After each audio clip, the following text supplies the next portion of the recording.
السلام علیکم. گفتگو میں خوش آمدید. آج بات کریں گے کشمیر سے یکجہتی کی. میرے ساتھ اسٹوڈیو میں موجود ہیں حریت رہنما عبدالحمید لون اور کشمیر ایکسپرٹ صحافی سینئر صحافی Abid Abbasi. Welcome to the studio.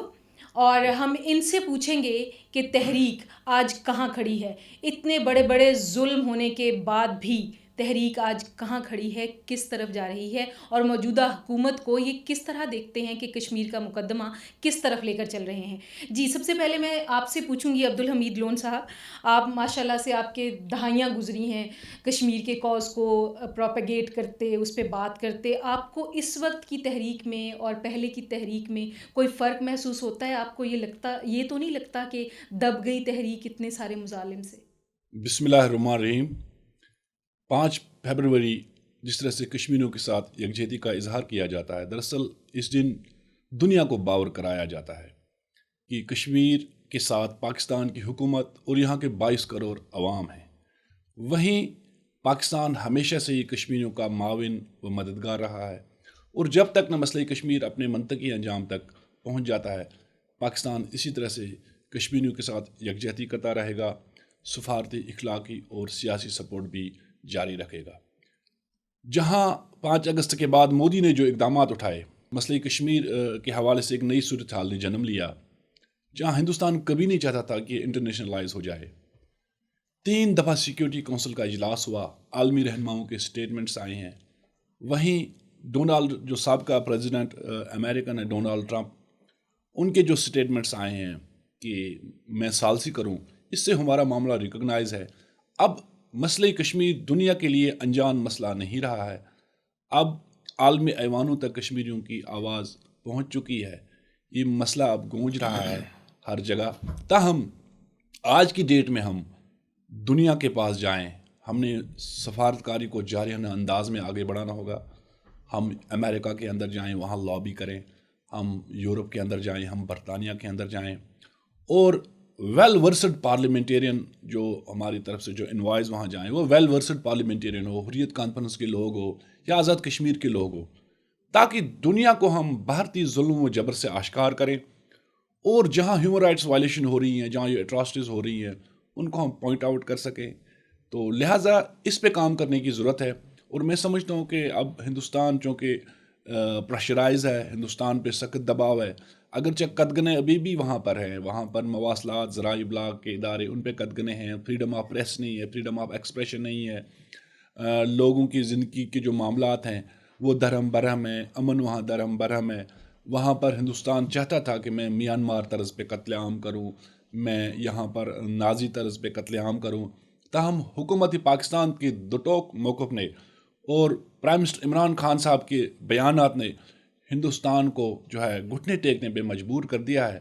وہیں ہم سمجھتے ہیں کہ ہم عمران خان صاحب کی قیادت میں, جہاں خان صاحب کی دنیا کے اندر بڑے فالوورز ہیں, فین ہیں ان کی بات کو سنا جاتا ہے, سافٹ امیج رکھنے والی شخصیت ہے, وہیں ہم سمجھتے ہیں کہ ہم جو ہمارا فارن افیئرس ہے, وہاں سے ایک ٹیم جو ویل ورسڈ پارلیمنٹیرین پہ اپنا مشتمل ہو, جس میں حریت قائدین بھی ہو, جس میں آزاد کشمیر کے پارلیمنٹیرین بھی ہو, پولیٹیکل لیڈرشپ بھی ہو, اور دنیا کے اندر ہم جائیں, یہ ہمارے پاس ایک اہم موقع ہے اور اسے ہمیں ضائع نہیں کرنا چاہیے.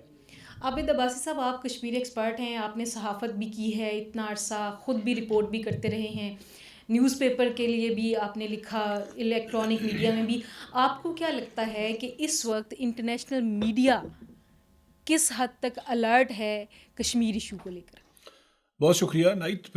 اگر ہم دیکھیں تو خاص کر 5 اگست 2019 کے بعد اگر مسئلہ کشمیر کو ہائی لائٹ کیا ہے تو وہ انٹرنیشنل میڈیا تھا.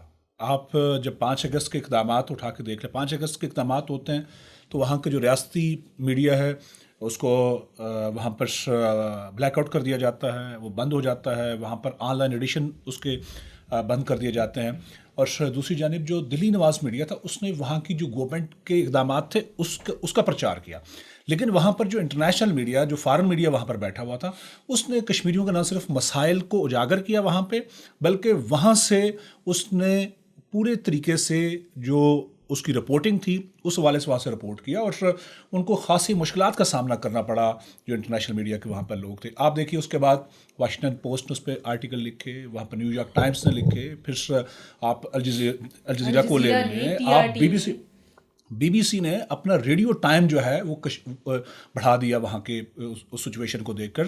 بی بی سی نے اس کے اوپر مسلسل رپورٹ کیا، سی این این نے کیا، آپ پریس ٹی وی کو دیکھ لیں اس نے کیا، ایک بڑی تعداد ہے، حتیٰ کہ آپ دیکھیں ڈی ڈبلیو نے کیا. ہر طرح سے جو بھی وہاں پر بیٹھا ہوا اس وقت انٹرنیشنل میڈیا کو ریپرزینٹ کر رہا تھا، اس کا نمائندہ تھا، کارسپونڈنٹ تھا، اس نے سب کے سب لوگوں نے وہاں پر اس کو جینوئنلی وہاں پر لکھا. پھر وہاں انسانی حقوق کی جو تنظیمیں تھیں جو کام کر رہی تھیں، ان نے اپنا پورا جو اس وقت فوکس اس معاملے میں کشمیر پر رکھا، اس پر رپورٹنگ ہوئی، بہت ساری رپورٹس آئیں. آپ ایمنسٹی انٹرنیشنل کو دیکھ لیں، وہاں پر ہیومن رائٹس واچ کو دیکھ لیں، اس طرح کی کئی ایسی تنظیمیں تھیں جن نے وہاں پر بھارت کی جانب سے جو انسانی حقوق کی خلاف ورزیاں ریاستی بنیادوں پر ہو رہی تھی اس کو ہائی لائٹ کیا. اور آج پھر اسی مسئلے کو لے کر دنیا میں آپ دیکھیں کہ دنیا اب کشمیر کے اس مسئلے کو نہ صرف جان رہی ہے، پڑھ رہی ہے، اس کے لیے ایک جو لینگویج تھی وہ چینج ہو گئی، لوگوں کے سوچنے سمجھنے کا انداز چینج ہو گیا. اس اعتبار سے جو انٹرنیشنل میڈیا تھا اس کا بہت بڑا کردار رہا. آج بھی اگر کہیں نہ کہیں آپ کسی کونے میں دیکھ لیں ڈسکس ہو رہا ہے تو انٹرنیشنل میڈیا کی وجہ سے ڈسکس ہو رہا ہے، اور اس نے وہ فیز سب کو دکھایا، وہ فیز سب کے سامنے لایا جو اس وقت بھارت کشمیر کے اندر کر رہا تھا، اور اس چہرے کو بے نقاب کر دیا کہ جو بھارت وہاں پر ایک لحاظ سے اپنا سافٹ امیج رکھنے کی کوشش کر رہا تھا کہ شاید بہت بڑی جمہوریہ ہے، اس انداز سے اس نے اپنے آپ کو دنیا کے اندر پورٹریٹ کرنے کی کوشش کی کہ وہ کشمیریوں کے شاید حق میں بہت کچھ کر رہا ہے. لیکن دوسری جانب جو ریئل فیس تھا جب وہ سامنے آیا تو دنیا نے اس پر آپ دیکھیں پھر کانگریس میں بات ہوئی، پھر آپ کی یورپین پارلیمنٹ کے اندر ڈبیٹ ہوئی، پھر یو کے اندر ڈبیٹ ہوئی، حتیٰ کہ وہ ممالک جو کبھی شاید کشمیر کے معاملے میں دلچسپی نہیں رکھتے تھے یا ان کو پتہ ہی نہیں تھا کشمیر مسئلہ کیا ہے، اس پر ان کے ہاں ڈسکشن شروع ہو گئی. وہاں کی یوتھ، وہاں کے نوجوان، وہاں کے تعلیمی اداروں کے اندر بات چیت ہونے لگ پڑی ہے. تو اس لحاظ سے ہم اپریشیٹ بھی کرتے ہیں، اور ایک بڑا کردار ہے فارن میڈیا کا جو کشمیر کے اندر اس وقت بیٹھے ہوئے لوگ ان کی نمائندگی کرتے ہیں. اس لحاظ سے اس نے بڑا کام کیا. آپ دونوں کے یہاں ہونے کی میں فائدہ ضرور اٹھاؤں گی، دونوں کی یہاں موجودگی کا. آپ نے بہت خوبصورت بات کی ہے، ویل ورسڈ لوگوں کی سفارتکاری کی بات کی ہے ہم نے. جب ہم عام عوام میں بیٹھے ہوتے ہیں، ہماری یوتھ میں بیٹھے ہوتے ہیں، کیونکہ یوتھ بہت ایموشنل ہوتی ہے ہمیشہ، تو وہ کہتے ہیں کہ جی ہم جنگ کیوں نہیں پاکستان لگا لیتا اور اس طرح کیوں نہیں کشمیر کو جیت لیتا. آپ کے خیال میں جنگ کی نسبت سفارتکاری والا راستہ کیوں بہتر ہے؟ دونوں ریاستیں جو ہے ایٹمی پاور ہیں، اور یہ کانفلکٹ جو پچھلے 73 ایئرز سے حل طلب ہے، ہم دنیا کو بتا دینا چاہتے ہیں کہ خدا نخواستہ اگر یہ مسئلہ حل نہیں ہوا، جہاں ایک وسطائی ریاست ہماری ہمسائیگی میں ہے جس کے عزائم انتہائی خطرناک ہیں، اور یہ چنگاری برصغیر جنوبی ایشیا کو، یہاں کی انسانیت کو ختم کر سکتی ہے، تو یہ اقوام متحدہ کے لیے بھی لمحہ فکریہ ہے. وہیں پاکستان کبھی جنگ نہیں چاہتا تھا، اور اس کے شعلے یورپ تک جائیں گے. بالکل وہیں پاکستان کبھی جنگ نہیں چاہتا، تاہم ہندوستان جہاں پرووک کر رہا ہے، یہاں پر فیک سرجیکل اسٹرائکس کی بات کر رہا ہے، یہاں پر فلیگ فالس اپریشنز کی بات کر رہا ہے، اور جو بھارت کا جو ٹیررزم ہے افغانستان میں بیٹھ کر پاکستان کے اندر، خدا نخواستہ یہ مسئلہ انتہائی گمبھیر ہو سکتا ہے. یہ عالمی برادری کی ذمہ داری ہے کہ وہ آگے آئے. تاہم ڈپلومیٹک فرنٹ پہ ہم جارحانہ انداز میں کام کریں، یہ ہمارا ایک اہم ویپن ہے. اور جہاں نوجوان ہمیں کہتے ہیں کہ جنگ کریں، نوجوانوں کی جو ذمہ داریاں ہیں وہ ذمہ داریاں یہ ہیں کہ وہ سوشل میڈیا پہ کام کریں. جہاں اٹراسٹیز ہو رہی ہیں، جو ہیومن رائٹس وائلیشنز ہو رہی ہیں، وہ آپ ٹویٹر پہ جائیں، آپ فیس بک پہ جائیں، آپ انسٹاگرام پہ جائیں، یوٹیوب پہ جائیں، وہاں دنیا تک کشمیریوں کی آواز کو بالکل ٹرینڈ چلائیں. اس کے بعد ہیش ٹیگ چلائیں، اس کے بعد آپ دنیا تک اپنی آواز، کشمیریوں کی آواز کو پہنچا سکتے ہیں. وہیں اگر آپ دیکھیں کشمیری نوجوان پاکستان کے نوجوانوں کی طرف دیکھ رہے ہیں، جہاں قدگنے ہیں، ابھی جس طرح سے عابد صاحب نے بات کی، وہاں جو صحافت کا شعبہ ہے وہ انتہائی عطاب کا شکار ہے. لیکن ان بندشوں کے باوجود بھی وہ کامیاب ہوئے ہیں کہ جو وہاں پر مجرمانہ جو گناہانہ عزائم کھیلا گیا ان 5 اگست کے بعد، جہاں پر جو اٹراسٹیز ہوئی ہے، جو ہیومن رائٹس وائلیشن ہوئی ہے، جو تشدد مارداڑ، اس کی ویڈیوز اور اس کی جو تصاویر وہ دنیا تک پہنچائی گئی. اور جہاں ہماری صحافیوں کو عالمی ایوارڈ سے بھی نوازا گیا، تو ان کو آج ہم سلام پیش کرتے ہیں. وہیں بھارت کی جو ایجنسیز ہیں انہوں نے ان پہ کالے قوانین کے تحت مقدمات درج کیے، ان کو پابند سلاسل کیا گیا، وہاں پر تالے لگے ہوئے ہیں پریس پہ. تو اسی طرح سے وہاں نوجوان جو سوشل میڈیا پہ اپنی آواز کو دنیا تک پہنچانا چاہتے تھے ان پہ قدغنے ہیں. 14,000 سے زائد لوگ گرفتار ہیں، اور وہاں پر سوشل میڈیا پہ بھی بین ہے. وہاں آپ کوئی سیاسی ایکٹیویٹیز نہیں کر رہے ہیں. ہمارے ریلیجس رائٹس بھی وہاں سلب ہے. وہاں جو آکوپیشنل فورسز ہیں ان کو کالے قوانین کے تحت تحفظ حاصل ہے کہ وہ کسی کو بھی گرفتار کر سکتے ہیں، مار سکتے ہیں، ہماری پراپرٹی کو ڈسٹروائے کر سکتے ہیں. تاہم ہماری اس آواز کو یہ پاکستان کا نوجوان دنیا تک پہنچا سکتا ہے. پاکستان کا جو میڈیا ہے، ڈیجیٹل میڈیا، وہ ہماری آواز بن کر دنیا کو کشمیر کے حوالے سے آشکار کر سکتا ہے، اس مسئلے کو اجاگر کر سکتا ہے. تو وہیں میں سمجھتا ہوں کہ انشاءاللہ کشمیری اپنی جد جہد میں مصروف ہے. حق میں مبنی اس تحریک کو انشاءاللہ ضرور کامیابی ملے گی.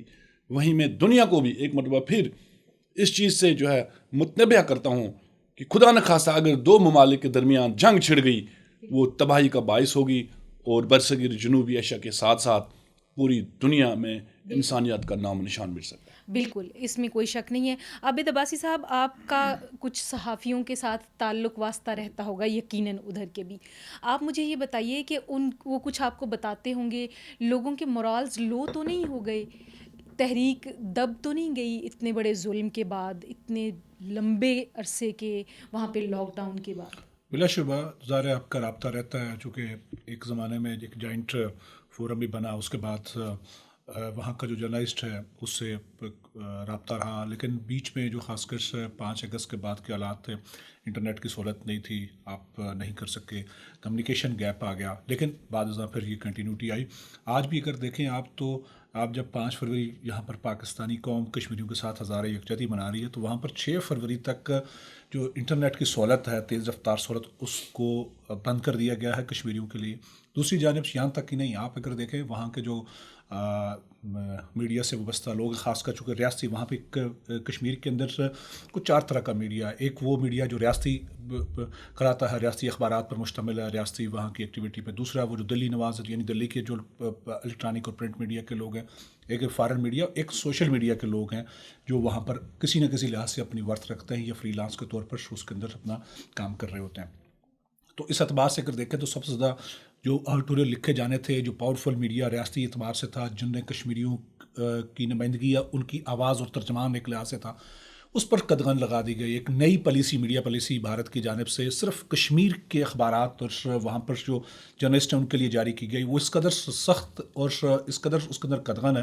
کوئی رپورٹر اس وقت تک رپورٹ نہیں کر پائے گا جب تک متعلقہ اتھارٹی اس خبر کو جاری کرنے کے لیے یا اس کی تصدیق کے لیے اس کو تصدیق نامہ نہ دے دے.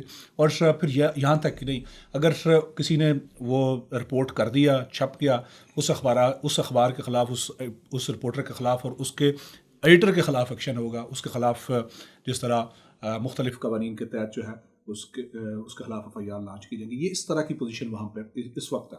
دوسری جانب ہم یہ بھی دیکھ رہے ہیں کہ جس طرح انٹرنیشنل میڈیا نے وہاں کردار ادا کیا، پاکستانی میڈیا کا چونکہ یہاں سے جب ہو کر ڈس انفو کے بارے میں آپ سے پوچھنا چاہتی ہوں. ڈس انفو کے بعد سچویشن بڑی چینج ہو گئی ہے، بہت زیادہ چیزیں کھل گئی ہیں بھارت کے بارے میں، بہت زیادہ چیزیں جو وہ ایکسپلائٹ کر رہا تھا، خبروں کے اس نے خود سے جو وسیلے پیدا کیے ہوئے تھے وہ سارے کے سارے جھوٹ ہیں. یہ باہر کے لوگوں نے ثابت کر دیا. اس کے بعد سچویشن چینج ہو گئی ہے. آپ اس سچویشن کو ایز اے صحافی کیسے دیکھتے ہیں؟ دیکھیں، اس کے ساتھ یہ بھی بات بتاؤ، آپ دیکھیں ارناب گوسوامی کی جو چیٹ آئی، اور اس نے تو اور ایکسپوز کر کے رکھ دیا بھارت کے ان تمام تر عزائم کو.